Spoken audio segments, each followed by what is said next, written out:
प्रधानमंत्री मोदी जी ने Trump tariff पर ट्रंप को उसी की भाषा में जवाब दिया है। उन्होंने दो टूक कहा है कि टोंटी खोलकर पोछा लगाना अब हमसे नहीं होगा। अब इसका मतलब जानते हैं कि हम दोबारा हमारा दो तरफ से नुकसान करें, पानी बह रहा है और हम ऊपर से पोछा लगाएं। नहीं दोस्तों, ये नहीं होगा, क्योंकि हम हमारे बच्चों को भूखा रखें और बाहर वालों को हम हमारा पैसा दें, ये कतई नहीं होगा, ये मंजूर नहीं है। उन्होंने कह दिया है कि वही चीजें हम खरीदेंगे जिसमें किसी न किसी तरह हमारे भारतीयों का पसीना बहा हो। उनका कहना है कि दो टूक सुन ले ट्रंप कि हम अब उसे बर्दाश्त नहीं करने वाले हैं, क्योंकि ट्रंप ने भारत रूस की बौखलाहट पर भारत पर 25% जो टैरिफ थोपने की बात कही उसका हमने तो निकाल लिया है। तो दोस्तों आपको बता दें कि मोदी जी ने कहा है कि विश्व की अस्थिर अर्थव्यवस्था है, उसके अंदर मोदी जी ने अपने भाषण में कहा है कि हमारे किसान, हमारे लघु उद्योग, हमारे नौजवानों के रोजगार, उनका हित हमारे लिए सर्वोपरि है। उन्होंने आगे कहा है कि इसलिए अब हम उन्हीं वस्तुओं को खरीदेंगे, उन्हीं को तवज्जो देंगे जिसमें कि हमारे भारतीयों का किसी न किसी तरह से पसीना बहा हो। दोस्तों, प्रधानमंत्री जी ने करीब 53 मिनट में अपने भाषण के अंतिम 6 मिनट में भारत के अर्थव्यवस्था और स्वदेशी का बखान किया, उल्लेख किया है। मोदी जी ने कहा कि भारतीय अर्थव्यवस्था विश्व की तीसरी तो बन चुकी है और बहुत ही जल्दी हमारे कदम बढ़ रहे हैं विश्व की दूसरी सबसे ताकतवर अर्थव्यवस्था बनने की दिशा में। तो ऐसे में हमें चाहिए कि हम एक बार फिर से स्वदेशी की ओर अग्रसर हों। स्वदेशी अपनाएंगे तो हमारी अर्थव्यवस्था और ज्यादा सुदृढ़ होगी और बगले झांकेगा अमेरिका। दोस्तों, उन्होंने ट्रंप को चेताया है कि भारत से पंगा लेने की जरूरत नहीं है, क्योंकि हमारी अर्थव्यवस्था उतनी सुदृढ़ है कि हमने कोरोना जैसे काल में भी घुटने नहीं टेके हैं। दोस्तों, उन्होंने कहा कि आज जब हम आर्थिक प्रगति की बात कर रहे हैं तो मैं आपका ध्यान वैश्विक हालात पर ले जाना चाहता हूं। उन्होंने कहा कि आज दुनिया की अर्थव्यवस्था कई आशंकाओं से गुजर रही है। कई बड़े देश, उन्होंने सीधा सीधा नहीं कह के उन्होंने कहा है कि बड़े बड़े देश आज अपनी मनमानियां थोपने के लिए जग जाहिर है। उन्होंने कहा कि अस्थिरता का माहौल है, ऐसे में दुनिया के देश अपने अपने हितों पर ध्यान दे रहे हैं। तीसरी सबसे बड़ी अर्थव्यवस्था बन चुका है भारत। मोदी जी ने कहा कि भारत दुनिया की दूसरी अर्थव्यवस्था बनने की ओर अग्रसर हो रहा है, इसलिए भारत को भी अपने हितों का ध्यान रखना होगा, आर्थिक हितों के प्रति सजग रहना होगा।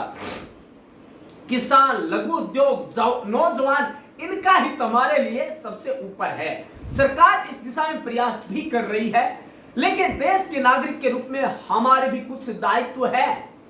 यह बात सिर्फ मोदी नहीं, हिंदुस्तान के हर व्यक्ति को दिन में हर पल बोलते रहना चाहिए, हर वक्त सोचना चाहिए कि कोई भी राजनीतिक दल हो, कोई भी राजनेता हो, उसे अपने संकोच को छोड़कर देश हित में देशवासियों के अंदर स्वदेश के संकल्प का भाव जगाना होगा, जागृत करना होगा, उन्हें तैयार करना होगा कि वो स्वदेशी को अपनाए। दोस्तों, हम उन वस्तुओं को खरीदेंगे जिसे बनाने में किसी न किसी भारतीय का पसीना लहू की तरह बहा हो। वह वस्तु भारत के लोगों ने बनाई होगी, भारत के लोगों के कौशल से बनी है, भारत के लोगों के पसीने से बनी है। वही चीजें हम खरीदेंगे तो भारतीय अर्थव्यवस्था मैक इन इंडिया के रास्ते पर चलकर make in India, great in India, इस रास्ता पे चल पाएंगे।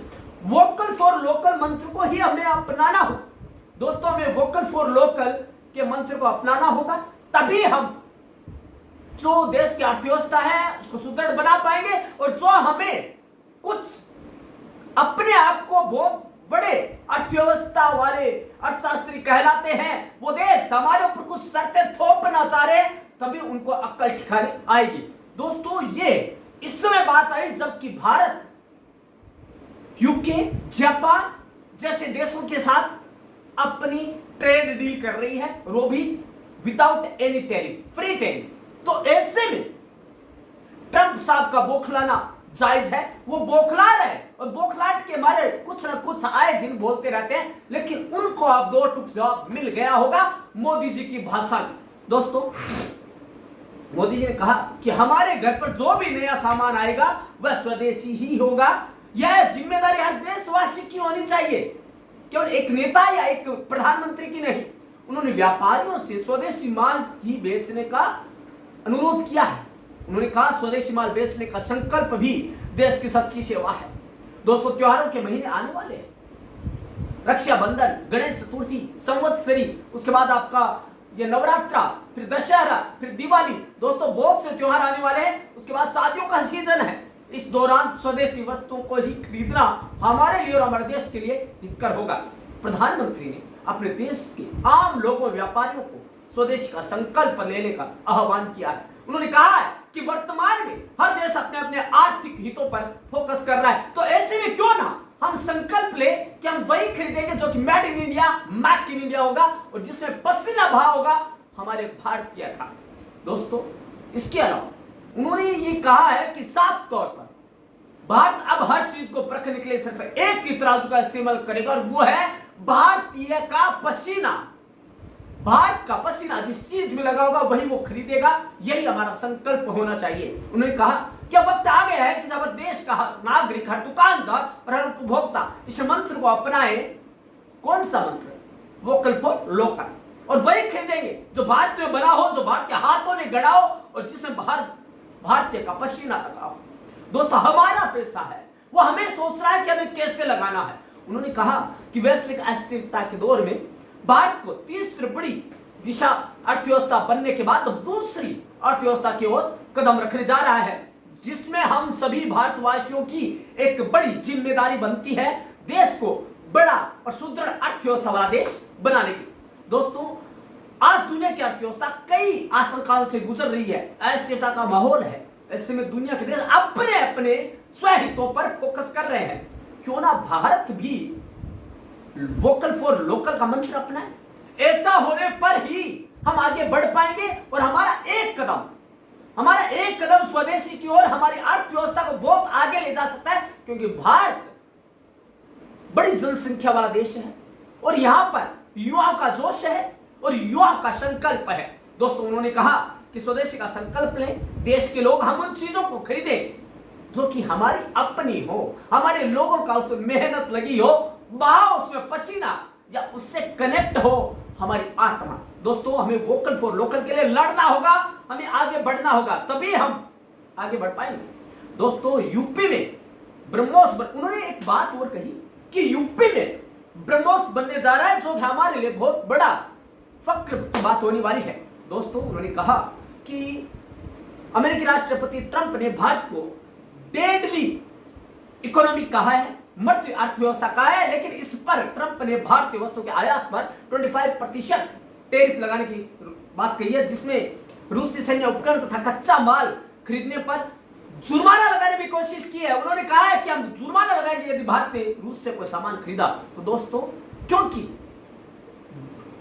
जो यूएस है उसने रशिया को यूक्रेन के साथ युद्ध रोकने की बात कही है, लेकिन रशिया अपने स्वहितों को ध्यान में रखकर वो कभी नहीं चाहेगा कि वो यूएस की बात माने, क्योंकि वो किसी भी हद में किसी भी तरह से यूएस से कम नहीं है। दोस्तों, जब हम बात करते हैं ऑपरेशन सिंदूर की, तो वहां पर हमने हमारे स्वदेशी जो उपकरण थे उनसे हमने जो है शत्रु के दांत खट्टे किए। उन्होंने कहा कि स्वदेशी कम नहीं है, स्वदेशी हमारी अपनी भाषा में हमारी अपनी चीज है।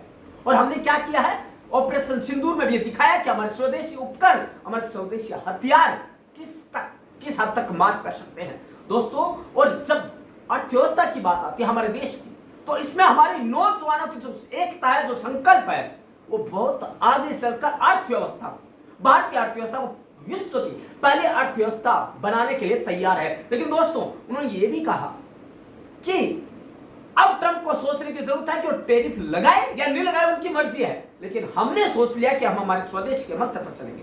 दोस्तों, आप क्या सोचते हैं? क्या आप भी तैयार हैं संकल्प के लिए, एक स्वदेशी चीज अपनाने के लिए? दोस्तों, हम जानते हैं कि हमारे अंदर बहुत सी चीजें हैं मतलब दिखावे की भी है, वो भी है, या स्टेटस की बात है। धीरे धीरे होगा, लेकिन एक संकल्प लें कि हम रोज जो चीजें अपना रहे हैं उनमें एक न एक चीज हम स्वदेशी अपनाएं, ताकि हमारी अर्थव्यवस्था विश्व की पहली और सबसे मजबूत अर्थव्यवस्था बनकर उभरे। दोस्तों, हमें साथ देना होगा हमारे देश का। मैं नहीं कहता कि प्रधानमंत्री का साथ दे, मैं नहीं कहता कि हम राष्ट्रपति का दे, मैं नहीं कहता किसी राजनेता का साथ दे। हम साथ दे हमारे देश का, हम साथ दे हिंदुस्तान का, हम साथ दे उस देश का जिसने हमारे ऊपर गर्व है, जिस पर हम गर्व करते हैं। हम भारत महान कहते हैं, लेकिन बनेगा कैसे? क्या ऐसे महान बनेगा कि हमारा पैसा कोई और देश लूटे? नहीं दोस्तों, हम हमारे भाई बहनों का पैसा हम उनके हाथ में सौंपे ताकि वो समृद्ध हो, हम भी समृद्ध हो। तो दोस्तों, सोचना आपको है, कमेंट बॉक्स आपका है, और आप जो भी जवाब देंगे, जो सवाल करेंगे, वो हमें मान्य होगा। धन्यवाद दोस्तों।